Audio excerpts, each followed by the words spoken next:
You wake up, you grab your phone, you hit snooze once, maybe twice. You check the time, you check your notifications. You're already scrolling before your eyes are even fully open.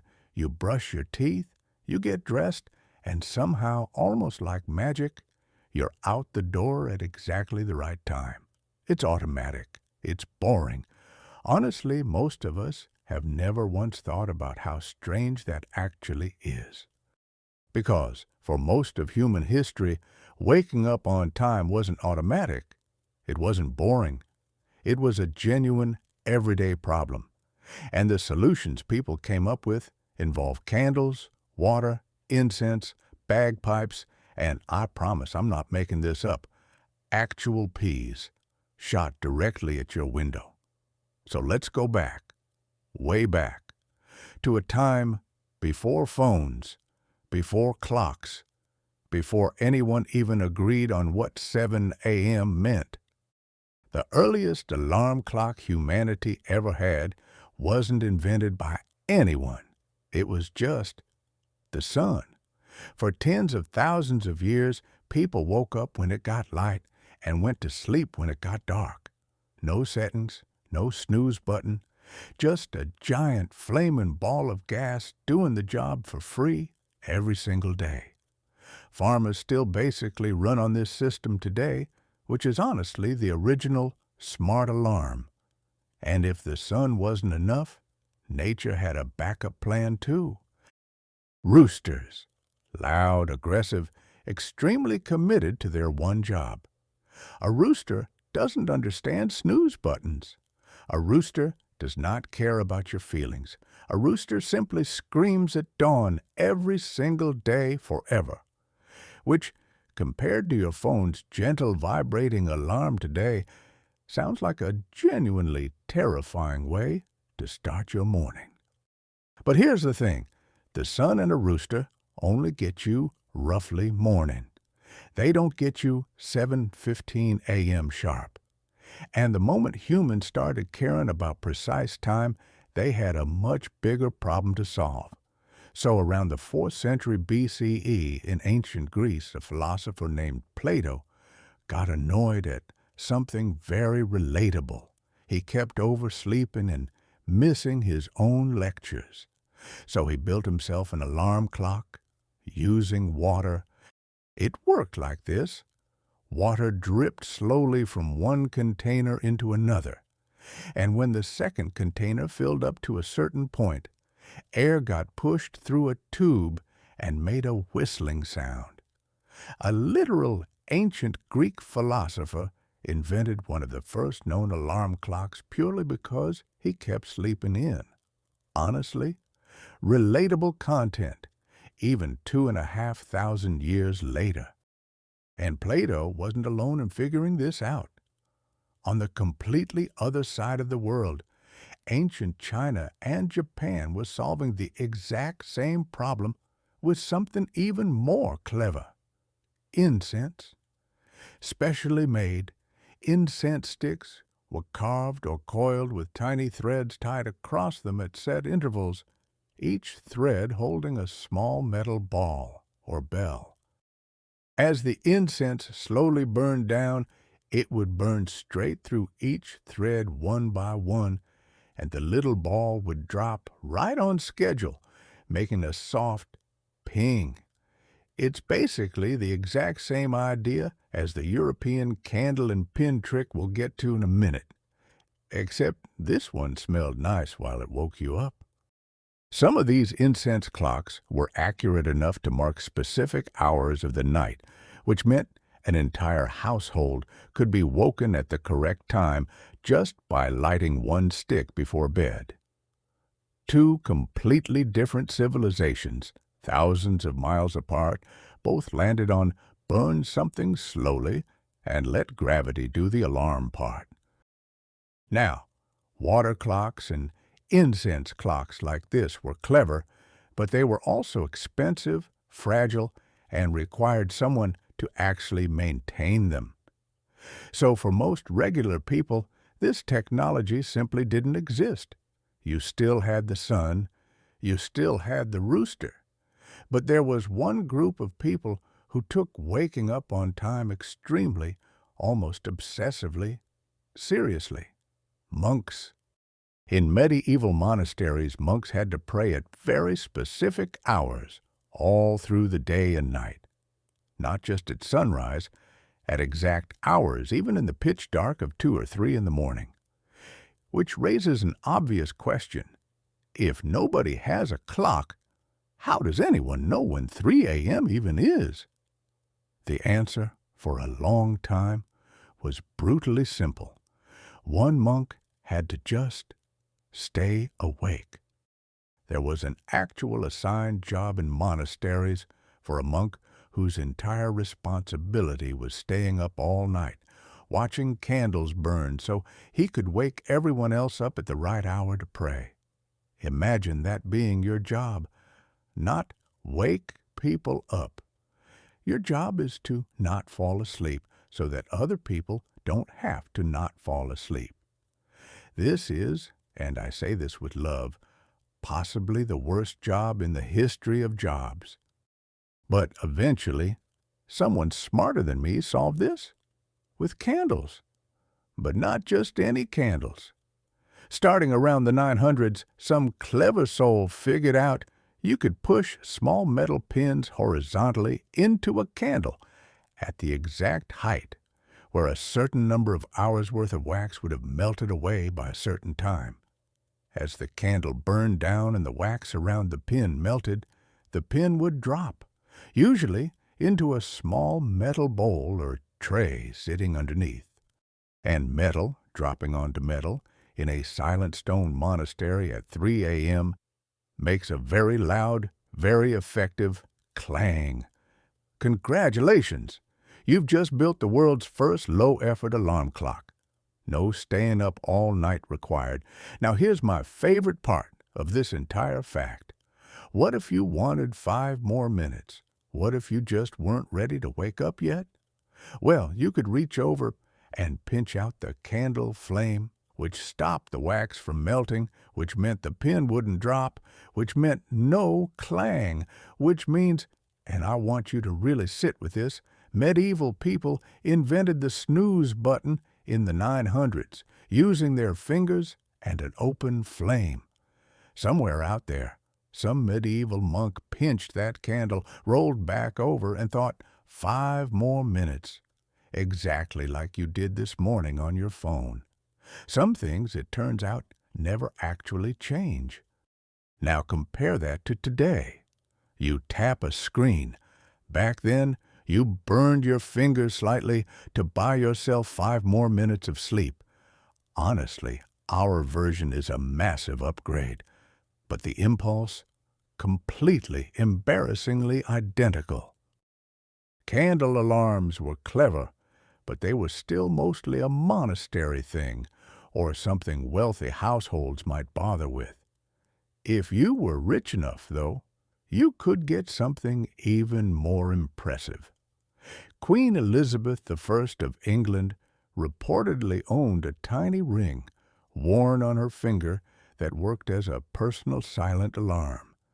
At the set time, a small mechanical prong inside the ring would gently scratch her finger, waking her up or reminding her of an appointment, without making a single sound.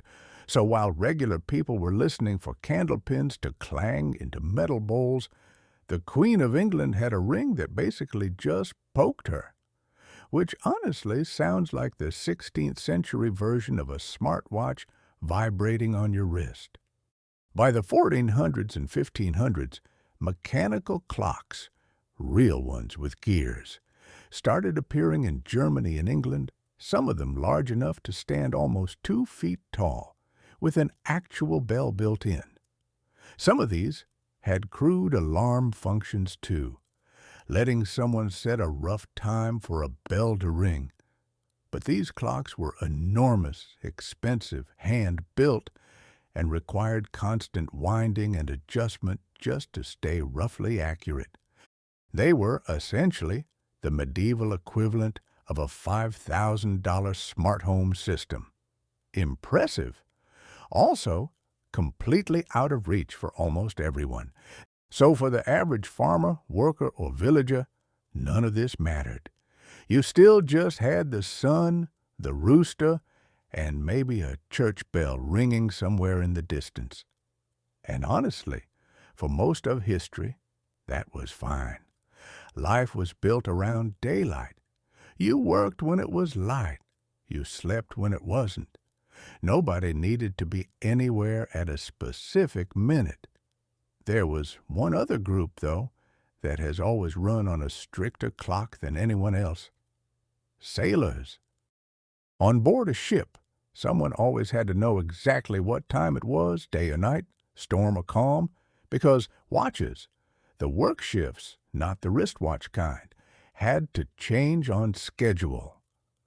Sailors used a small sand glass, turned every 30 minutes, and rang the ship's bell a specific number of times to mark exactly where in the watch they were. Getting woken up for your watch on an old sailing ship wasn't gentle either. It usually meant a crewmate physically shaking you awake in a cramped, swaying bunk, in the dark, whether you liked it or not. So, if you've ever wondered how the sailors on a certain Viking longship we've talked about before knew when to swap rowing shifts, now you know. Bells, shouting, and absolutely zero snooze button. Which brings us to the moment everything changed on land, too. Not a new invention, a new kind of job. The Industrial Revolution. Suddenly, in the 1700s and 1800s, huge factories needed hundreds of workers to show up at the exact same time, every single day, or the entire machine, literally, would fall behind. For the first time in human history, being a few minutes late didn't just mean missing a nice sunrise. It meant getting fined or losing your job entirely. And here's the brutal part. Most working-class families in industrial Britain could not afford a clock. Clocks were still expensive. Watches were still a luxury item. So thousands of people faced the exact same terrifying problem every single night. How do I make absolutely sure I wake up on time tomorrow when I don't own anything that tells time? And the solution that emerged is, without question, one of my favorite forgotten jobs in all of history, the knocker-upper. Starting in the Industrial Revolution and lasting in some places all the way into the 1970s, entire towns across Britain, Ireland, and even parts of the Netherlands employed actual human beings whose only job was to walk around before dawn and personally wake people up. For a few pennies a week, a knocker-upper, often an older man or woman looking for extra income, would show up outside your window at your exact requested time. And they wouldn't just knock once and leave. Oh no. Part of the job was staying right there, tapping away until you gave some kind of proof that you were actually up and moving.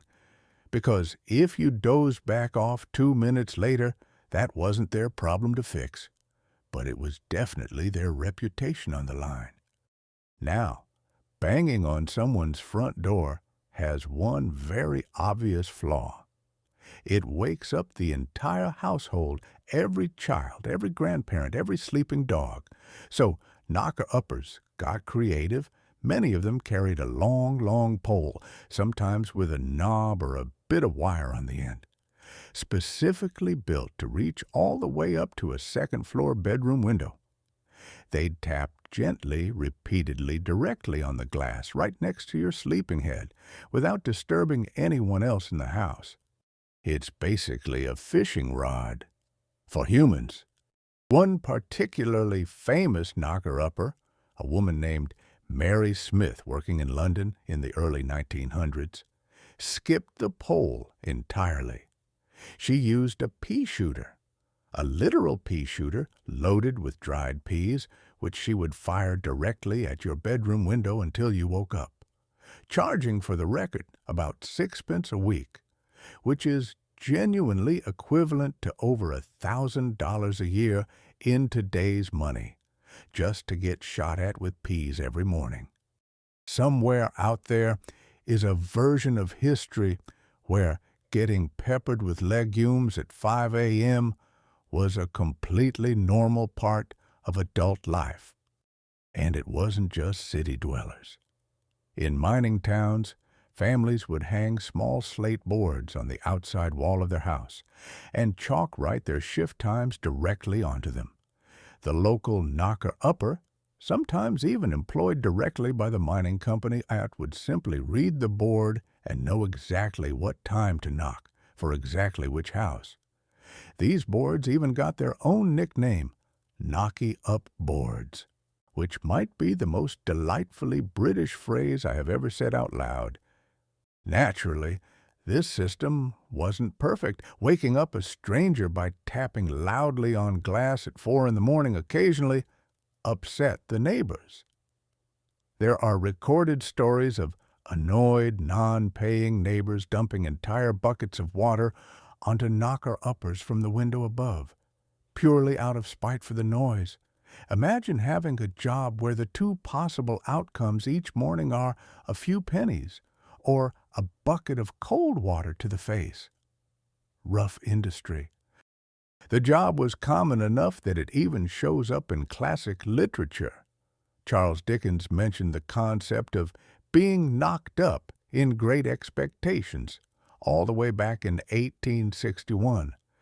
And in one of my favorite little details from this whole topic, Queen Victoria herself reportedly had her own personal version of this during a stay in the Scottish Highlands in 1842.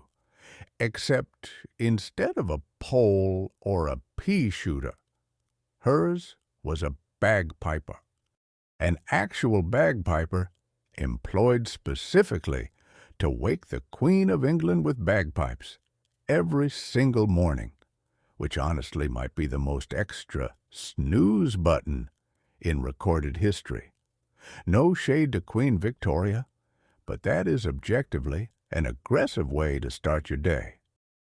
So, just to be clear about where we are in this story, poor factory workers were getting tapped on the window or shot with peas, and the actual Queen of England was getting bagpiped awake in a castle.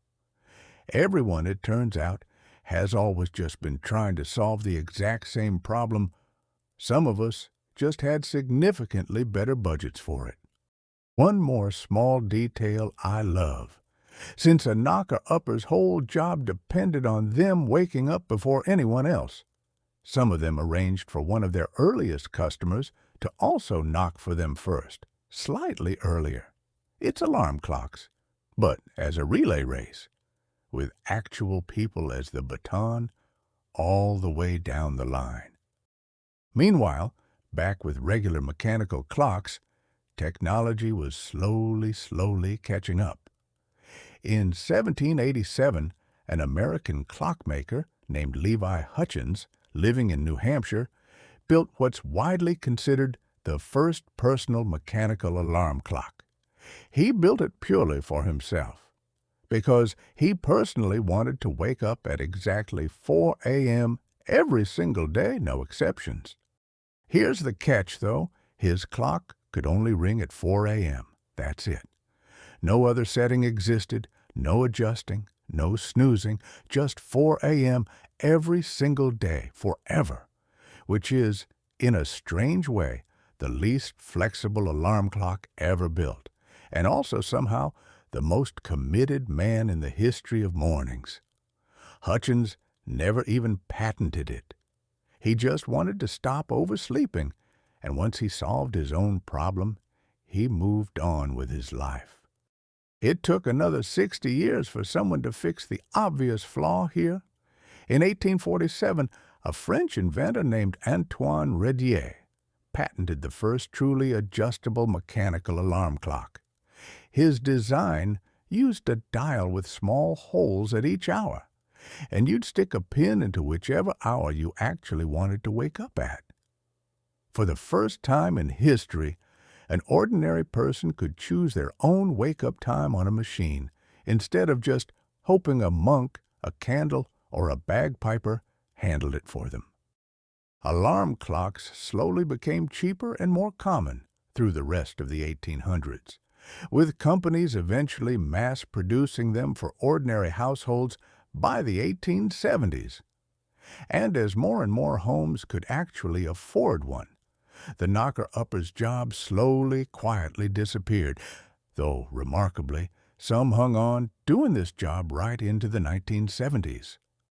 Which means there were still literal human alarm clocks tapping on windows in Britain around the same time some people were already watching color television. Let's pause here for a second and really compare where we've come from.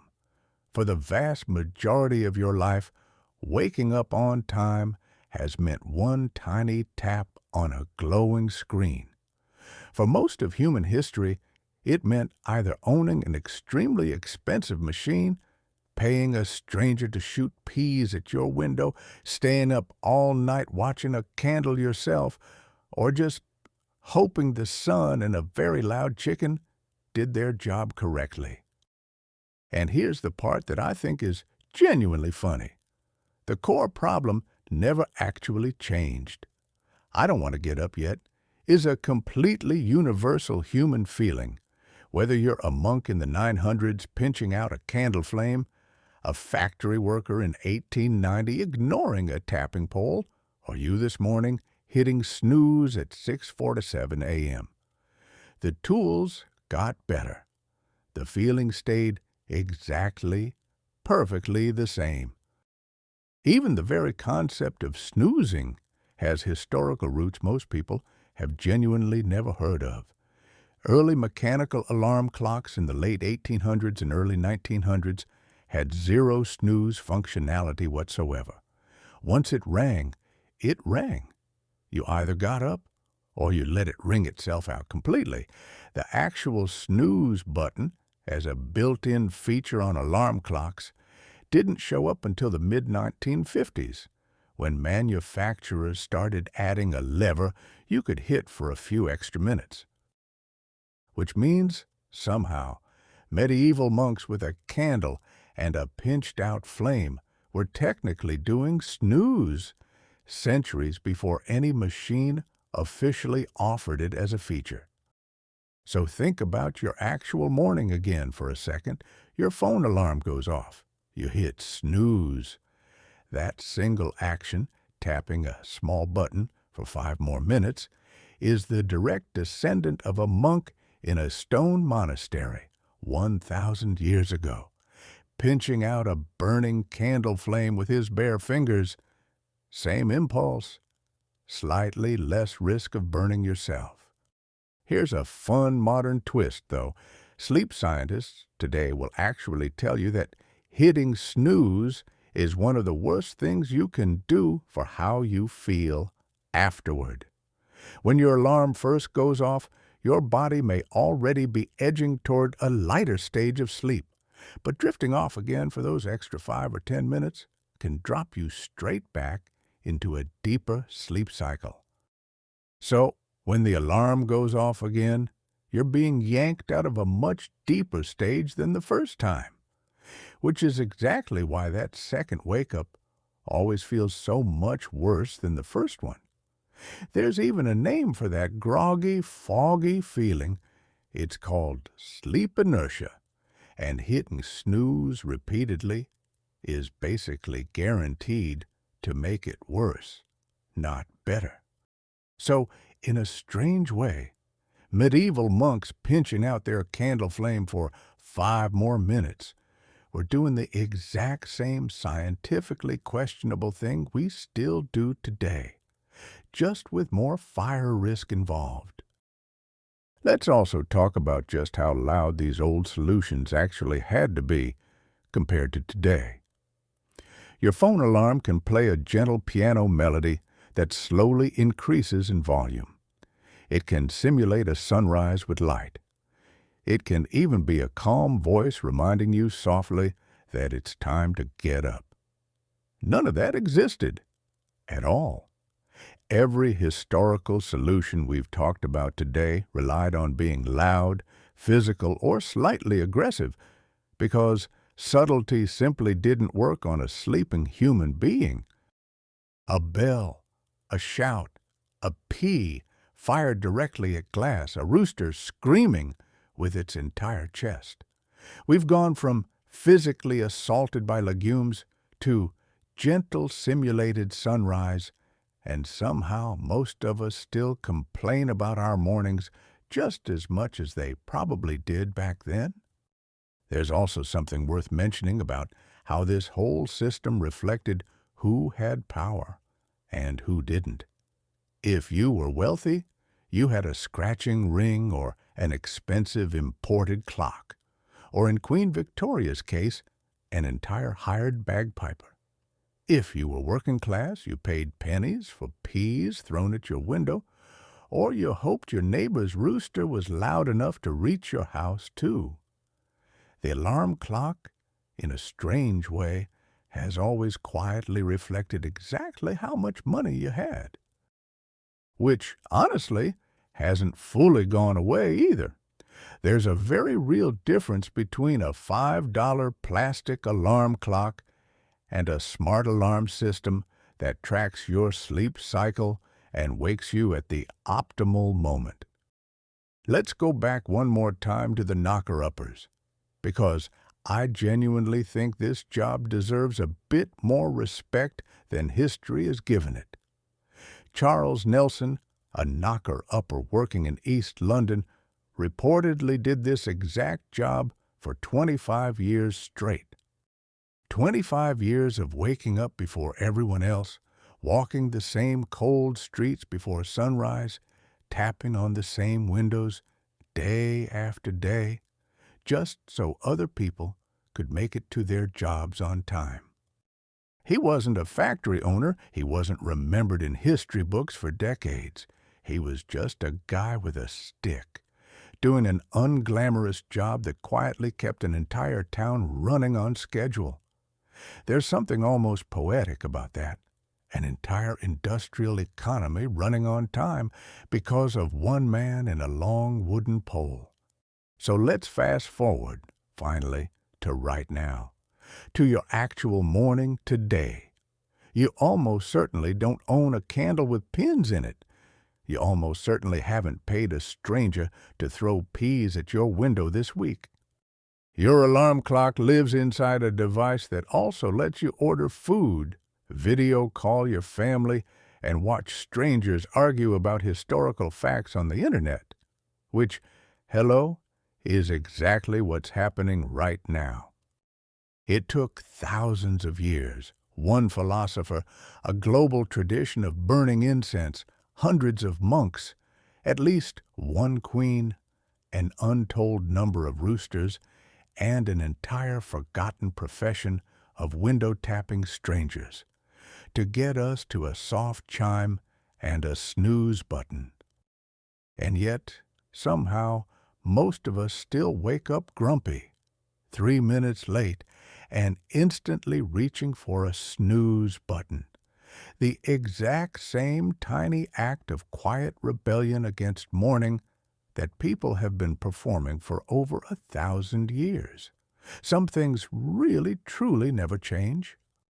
So the next time your alarm goes off and you're lying there deciding whether to actually get up, take a second to imagine the alternative.